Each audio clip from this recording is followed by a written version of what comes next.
Brigadier साहब क्या कहेंगे, ये जो ईरान और पाकिस्तान के दरमियान ताल्लुकात ढके छुपे नहीं हैं, बड़े मिसाली ताल्लुकात रहे हैं और ईरान वो मुल्क है कि जिसने सबसे पहले पाकिस्तान को तस्लीम किया 1947 में।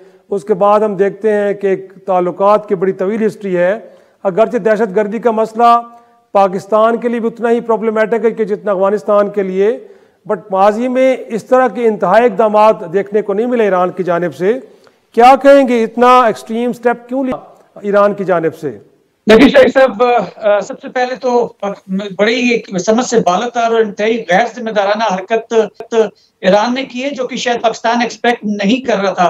पाकिस्तान और ईरान का एक सिक्योरिटी अकॉर्ड भी 2013 फरवरी में हुआ था, जिसके मुताबिक हमने एग्री किया था कि हम अपनी इंफॉर्मेशन एक्सचेंज करेंगे जब भी कोई गैर जरूरी मूवमेंट बॉर्डर के क्रॉस टेररिस्ट की पाई जाती। तो तमाम उस अकॉर्ड को मल्टीलैटरल जितने अरेंजमेंट्स हैं, सोवरेनिटी का कॉन्सेप्ट, स्टेटहुड का कॉन्सेप्ट, तमाम ज़रूरत जीरो, और ईरान ने एक हिजानी कैफियत में, जो कि 4 जनवरी से उनके साथ उनको दरपेश थी, जब ब्रिगेडियर कासिम सुलेमानी की बरसी के मौके पे एक करमान में खुदकश हमला हुआ था, उसमें तकरीबन 85 ईरानी जो है उसका शहीद हुए थे। तो उस सिलसिले के अंदर उन्होंने ये 24 घंटे के अंदर इराक में, सीरिया में और पाकिस्तान पे जो ये अटैक किया है, ये टोटली जो है आउट ऑफ कंटेक्स्ट है, टोटली जो है समझ से बालतर है। जब उन हालात में ये हमला किया गया जबकि पाकिस्तान ईरान के जो ताल्लुकात हैं हमेशा से अच्छे रहे हैं और कोई माजी करीब में कभी भी ऐसा नहीं था कि कोई कशीदा रहे हों, उसमें ये अटैक करना। मजीद ये कि आप देख रहे हैं कि फलस्तीन में जैसे जेनोसाइड हो रहा है, नस्ल खुशी हो रही है फलस्तीनियों की, बजाय से कि मुस्लिम उम्मा को एक इत्तेहाद जाहिर करना चाहिए था।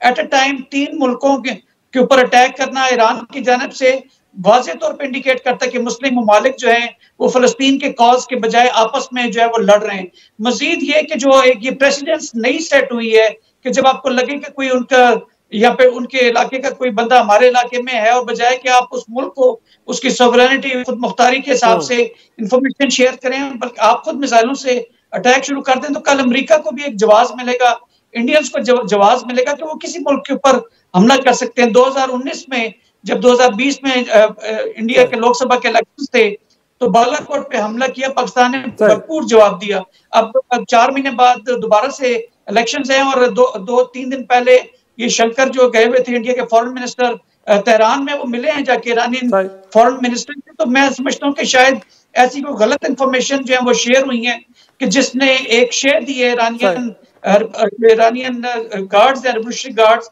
कि वो इस तरह की हरकत करें। तो मैं समझता हूँ कंप्लीट खित्ते को ये अमन उसका जो है वो चैलेंज कर दिया। पाकिस्तान चूंकि एक न्यूक्लियर वेपन स्टेट है, तो इंतहाई जिम्मेदारी का मुजाहरा करते हुए पहले मैं चाहूंगा कि मुंशी अहमद खान साहब को भी शरीक गुफ्तगू करें। ब्रिगेडियर साहब, तो आपका पॉइंट आ गया।